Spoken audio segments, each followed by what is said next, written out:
یہ جو مسجد بنی ہے کس نے بنائی؟ مجھے پتا ہے، آپ کو پتا ہے، بتاؤ جس نے بنائی ہوگی وہ تو اس دنیا سے چلے گئے۔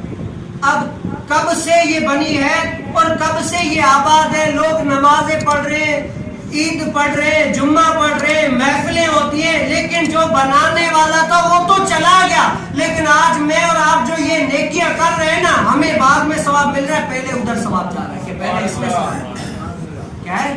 میں نے اور آپ نے نہیں بنائی نا، جس نے بنائی آج وہ چلے گیا، لیکن کیا ان کو آج تک ثواب مل رہا ہے؟ کیا ہے؟ انہوں نے اپنے لیے سوچا کہ یار ثواب کام آئے گا تو یہی کام آئے گا۔ جیسے یہ مائک ہے، اگر جس نے یہ مائک لے کر دیا ہوگا، بتاؤ اس کو ثواب کتنا مل رہا ہوگا کہ میں بول رہا ہوں، آپ سن رہے، باہر سن رہے لوگ، اتنے سارے دین کی ان کے پاس نالج جا رہی ہے، لوگ سمجھ رہے ہیں۔ اب بتاؤ جس نے یہ لے کر دیا ہوگا اس کو کتنا ثواب ملے گا؟ ورنہ پیسے تو ہم بڑے میں نے ایک پوسٹ پڑھی، کہا کہ 100 روپے اگر باہر دکان پہ دینا ہوتا ہو تو 5 روپے جتنی اوقات ہے، اگر 100 روپے باہر دکان پہ جانا ہو تو 5 روپے جتنی اوقات ہے، مسجد میں آئے تو ہمارے لیے 1000 جتنا بڑھ جاتا ہے، ہم 1000 جتنا بڑھ جاتا ہے۔ 100 روپے اگر مسجد میں دینے بڑی مشکل تکلیف ہوتی ہے، اور مسجد میں بھائی ہم 10-20 روپے سنبھال کے آتے ہیں کہ وہ دے دیں۔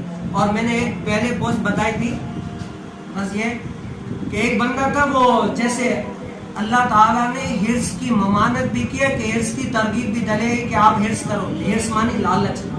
جیسے آپ مسجد میں بیٹھے ہیں نا، ایک بندہ ہے بھائی، جیسے چندہ ہوتا ہے ہمارے یہاں، ایک بندہ اٹھ کے سب کے سامنے 1000 روپے یوں دیتا ہے، تو یہ حرص میں بھی آئے گا، اس کو گناہ بھی ملے گا، ثواب بھی ملے گا۔ گناہ اسی لیے ملے گا کہ لوگوں کو دکھا دے رہا کہ یار دیکھو یہ نہیں دے سکتے، میں دے سکتا ہوں، لوگوں کو نیچا دکھانے کے لیے اس کو گناہ ملے گا۔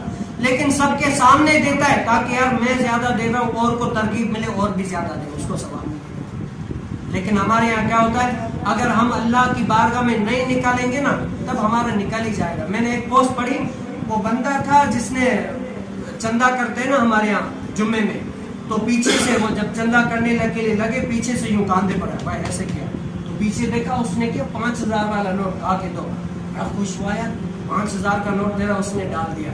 جب ڈال دیا نا، پیچھے دیکھا، کہا کہ آپ کی جیب سے گر گئے تو وہ اٹھا، اب وہ جو ہے نا ایسا ہو گیا اس کے، یعنی 10 روپے اس کا تو سینہ ہی جل گیا، 5000 والا نوٹ اس کی جیب سے گرا، پیچھے والے نے دیا، اس نے آ کر اندر ڈال دیا، تو وہ بڑا حیران ہوا یار۔ پھر کہا کہ واقعی اللہ کی بارگاہ میں نہیں دیں گے تو کیسے نہ کیسے نکل ہی جائیں گے۔ آپ بھلے جتنے بچانے کی کوشش کریں، یہاں سے جا کر ہوٹل پر نکلیں گے، دکان پر نکلیں گے، ڈاکٹروں کے پاس نکلیں گے، یہاں نکلیں گے، وہاں نکلیں گے، لیکن آخر کار نکل ہی جائیں گے۔ آپ جتنا بھی بچانے کی کوشش کریں نکل جائیں گے۔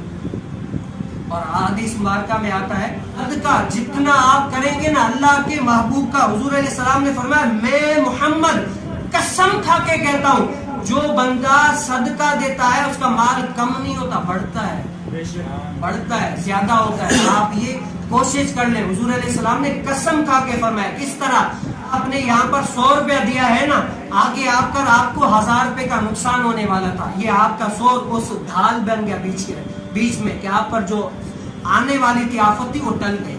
تو آپ اس نیت سے بھی صدقہ دیں۔